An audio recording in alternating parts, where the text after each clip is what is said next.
नमस्कार, आप देख रहे हैं एग्जाम टूर। आप लोग लगातार ये कमेंट कर रहे थे कि क्या आज तक किसी भी एग्जाम में ऐसा हुआ है कि एक मंथ का वेतन दे दिया जाए, ज्वाइनिंग करा दिया जाए और उसके बाद थंब इंप्रेशन मिलाया जाए। और उसमें भी लगातार बीपीएससी टीआरई 1 में पकड़े जा रहे हैं अभ्यर्थी। लेकिन जो भी अभ्यर्थी हैं बिहार के, ये जानना चाहते हैं कि क्या यही संख्या हो सकता है, क्या इसमें भी कुछ ना कुछ हो रहा है या क्या समस्या है। कैसे पता किया जाएगा कि ओरिजिनल बच्चे बैठे हुए हैं वही पढ़ा रहे हैं या नहीं पढ़ा रहे हैं। क्या यहाँ पे जो प्रिंसिपल जा रहे हैं बताने के लिए कि हाँ यही पढ़ा रहे हैं, क्या उनके साथ भी कुछ हो सकता है, क्या उन पर भी दबाव दिया जा सकता है, वो पैसा का हो या दौस का हो या बड़े अधिकारी का हो या कोई का हो या बिहार के कोई शिक्षा माफिया का हो। इन सारे मुद्दा को लेकर मैं आया हूं नवीन सर के पास। क्या यह भी हो सकता है कि 7 लाख जो भर्ती और देनी है वह 1.5 साल में पूरा किया जाएगा। क्या बाहरी केवल और केवल 15% ही मात्र है जो अभ्यर्थी लगातार मेरे पास कॉल करके पूछ रहे थे, मेरे पास कॉल करके डाटा बता रहे थे, मेरे पास कई सारे डाइट से कॉल आ रहे हैं कि नहीं सर यहाँ पे इतना है। इन सारे चीज को लेकर मैं नवीन सर से चर्चा करूंगा। और एक सबसे बड़ा जो मुद्दा बना हुआ है सप्लीमेंट्री रिजल्ट कब तक आ जाएगा, क्या उसकी संख्या बढ़ सकती है, इन सारे चीज को लेकर। और बीपीएससी टीआरई 1 का जो सप्लीमेंट्री रिजल्ट दिया गया था उस पर भी सर आपका स्वागत है एग्जाम। जी बहुत बहुत धन्यवाद सर, प्रश्न देखा जाए तो बच्चे बहुत प्रश्न कर रहे हैं, खासकर जब से बीपीएससी की बहाली निकली है और उसमें भी टीआरई 1 टीआरई 2 इतना प्रश्न कर रहे हैं, इतना आवाज उठा रहे हैं, इतना इस पर उंगली भी उठा रहे हैं। और इधर थंब इंप्रेशन जो चल रहा है उसमें भी बहुत सारे लोग पकड़े जा रहे हैं। सर क्या इस पर थंब को लेकर क्या कहिएगा सर? सवाल आपने बिल्कुल सही उठाया है और बहुत हद तक आपने सवाल का जवाब भी दिया है कि क्या ऐसा होता है क्या कि पहले आप ज्वाइनिंग दे दिए, पेमेंट उठा लिया, तब जाकर के आप वेरिफिकेशन करने में लगे हुए हैं कि अब जाकर के ओरिजिनल वेरिफिकेशन होना है। सर, अब तक फॉर्मेलिटीज किया गया। अभ्यर्थी पूछ रहे हैं कि आपके पास 22 से 25 सालों का अनुभव है, बहुत सारे एग्जाम देखे हैं, बहुत सारे ज्वाइनिंग लोग किए हैं, क्या ऐसा होता है? नहीं, जनरली ऐसा नहीं होता है क्योंकि जो भी वेरीफाई आपको करना है, जो भी काउंसलिंग के वक्त ही पूरा डिटेल कर लिया जाता है और उसके बाद जाकर के ज्वाइनिंग लेटर दी जाती है। जनरली यही होता है। ये पहली बार है कि पहले आप डॉक्यूमेंट्स अपलोड कर लीजिए और फिर वही अपलोड किए हुए डॉक्यूमेंट्स को सिर्फ हम चेक करेंगे, फिर उसी के आधार पर हम काउंसलिंग में आपको आगे बढ़ाएंगे। ओरिएंटेशन प्रोग्राम चलेगा, फिर ज्वाइनिंग चलेगी, पेमेंट उठाइए, फिर जाकर ओरिजिनल वेरिफिकेशन शुरू होगा। जनरली ऐसा नहीं होता। ऐसा करने से हमको लगता है कि स्टूडेंट को बहुत ज्यादा लॉस है क्योंकि जो गलत है वो तो पकड़ाएंगे, ये बात हम मानते हैं। और लेकिन वो जो सीट वैकेंट होगा, क्या इस बात की आयोग गारंटी दे रही है कि वाजिब में जिसका हक बनता था उस सीट पर उसको वाजिब हक मिल जाएगा उस स्टूडेंट को? यानी कहने का मतलब है कि सप्लीमेंट्री रिजल्ट जो जारी किया जाएगा, क्या उस सीट को भी ऐड किया जाएगा? आप देख लीजिए ना डाटा।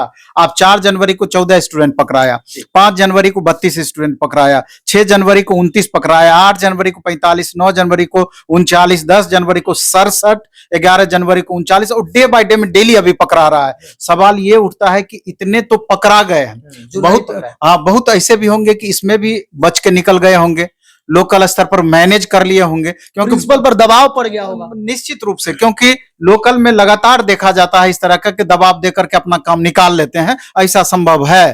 तो ये जो संख्या धीरे धीरे बढ़ोतरी हो रही है, तो इसका क्या?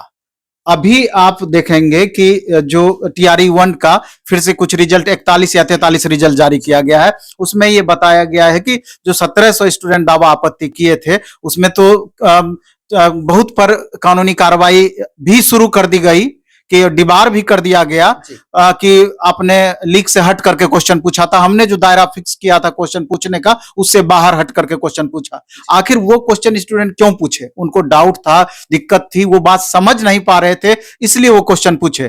तो यहाँ पर ये ऑटोक्रेट वाली बात हो गई। हम लोग दायरे में बात कर रहे हैं ना, वही तो बात है। कर दें कानूनी कार्रवाई, अब क्या किया जाएगा उसमें? तो मेरा ये कहना है कि इस तरह का डर क्यों बच्चों में, इस तरह का दहशत क्यों पैदा करना? आज मान लीजिए 41 स्टूडेंट का रिजल्ट जारी किया गया और इसमें कारण बताया गया कि वाजिब में इन सारे स्टूडेंट का जो कट ऑफ तय किया गया था उससे ज्यादा मार्क्स होने के बावजूद रिजल्ट नहीं हुआ था। तो आखिर ऐसा गलती कैसे हो गया? इसके लिए कौन जवाबदेह है? तो ऐसे इतने तो दावे किए हैं, बहुत डर से दावे भी नहीं किए होंगे, तो उनका वाजिब हक भी मारा गया, इसका मतलब है।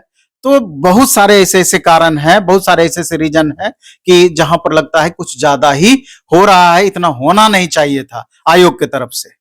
सर अभी कल नियुक्ति पत्र दिया गया और वहां से अभ्यर्थी ये भी जानना चाहते हैं, क्योंकि अभी चल जाइए जहां भी शिक्षक भर्ती निकाली जा रही है या कोई वैकेंसी दिया जा रहा है वहां साफ दे दिया जा रहा है डोमिसाइल को लेकर, ये वहां का निवासी होना चाहिए तो भी आप भर सकते हैं। उदाहरण के तौर पर अभी उत्तर प्रदेश देख लीजिए, झारखंड झारखंड देख लीजिए, लगभग मैक्सिमम स्टेट में ये बातें हैं कि आपके वहां का जो वहां का ही डोमिसाइल जिनका है स्पेशल, जो वहां के निवासी हैं उनको ही इसका लाभ दिया जाता है। सर कल जब मंच से माननीय मुख्यमंत्री जी के द्वारा बोला गया कि मात्र 15% विद्यार्थी अन्य स्टेट से आए हैं, पूरे देश से यदि देख लिया जाए, कई सारे लोग कनाडा से जॉब छोड़कर आए हैं, लेकिन अभ्यर्थी जब इस वीडियो को उनका देखे और उसके बाद मेरे फोन पर इतना कॉल आने लगा कि हम सर प्रशिक्षण कर रहे हैं, हम डाइट से हैं, हम यहाँ से हैं, हम यहाँ पढ़ रहे हैं, अब उनकी क्या सच्चाई है? मेरे मतलब जितने मित्र हैं, जितने लोग हैं, वहां बिहार के बच्चे ही कम पड़ जा रहे हैं, अदर स्टेट वाले ही ज्यादा। इसको सर आप क्या कहिए, क्या ये आंकड़ा 15% सही है या सरकार के द्वारा इसको छिपाया जा रहा है?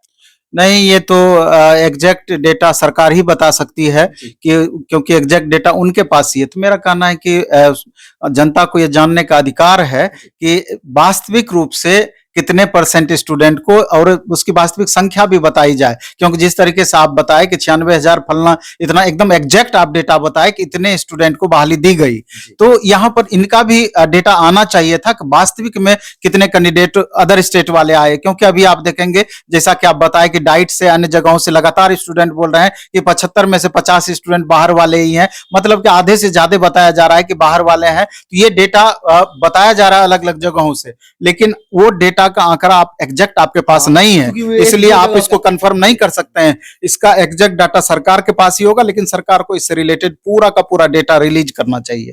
सर सप्लीमेंट्री को लेकर बताया जा रहा है कि केवल 14,000 प्लस दिया जाए, क्या ये आंकड़ा बढ़ जाएगा या वही रहेगा या क्या होगा? नहीं, इसको लेकर के तो हम शुरू से संतुष्ट नहीं है। मेरा अपना मानना है कि जो अभी आप 97,000 समथिंग 98,000 ही मान लीजिए कि आपने 98,000 रिजल्ट फाइनली दिया, और अब जितना भी वेरिफिकेशन कराए होंगे या कराएंगे वहां पर भी सीट बचेंगी, तो उसको भी ऐड किया जाए। बाकी जितना खाली सीट बच रहा है वास्तविक में उसको भी ऐड करना चाहिए कि आखिर खाली सीट इतना कैसे बच गई जब इतना कट ऑफ हाई गया, स्टूडेंट क्वालिफाई नहीं करते तो वो बातें समझ में आती।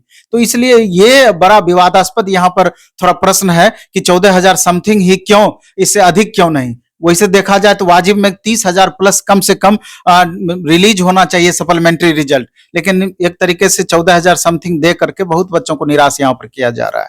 सर अब क्या कहिएगा, क्योंकि अब जो जिस तरीका से बताया जा रहा है ये भी 2-4-5 दिन में क्लियर हो जाएगा, सप्लीमेंट्री रिजल्ट भी दे दिया जाएगा, जो अभ्यर्थी यहां से भी वंचित रहते हैं।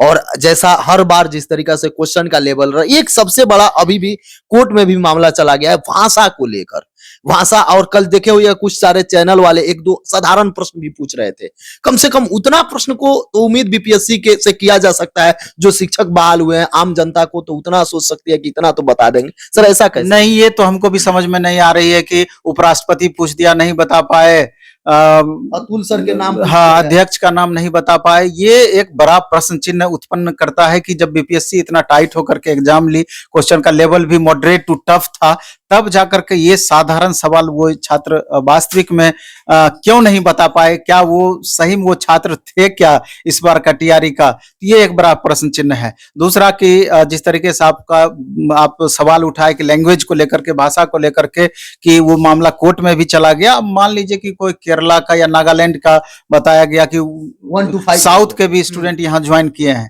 तो एक बड़ा सा प्रश्न चिन्ह उठता है कि अगर आप भाषा को हटा देते हैं और भाषा का ज्ञान उनके पास, हिंदी का ज्ञान वास्तविक रूप में कितना होगा आप खुद समझ सकते हैं। यहाँ हिंदी भाषी बच्चों को पढ़ाना है, वो बच्चे को इंग्लिश समझ में नहीं आता है और उस टीचर को हिंदी समझ में नहीं आएगी, साउथ के टीचर को हिंदी समझ में नहीं आएगी और बच्चे को इंग्लिश समझ में नहीं आएगा। तो ये बड़ा सा कम्युनिकेशन गैप है। यहाँ पर लैंग्वेज को हटाना एक बड़ा प्रश्न चिन्ह खड़ा करता है। ऐसा तो बिल्कुल भी नहीं होना चाहिए था। अब मामला कोर्ट में पहुंचा है तो आप देखिए आगे कोर्ट क्या डिसीजन लेती है। जो भी शिक्षक अभ्यर्थी हैं, इसके बावजूद भी आपका कोई प्रश्न हो तो आप एग्जाम टूर में जरूर कमेंट बॉक्स में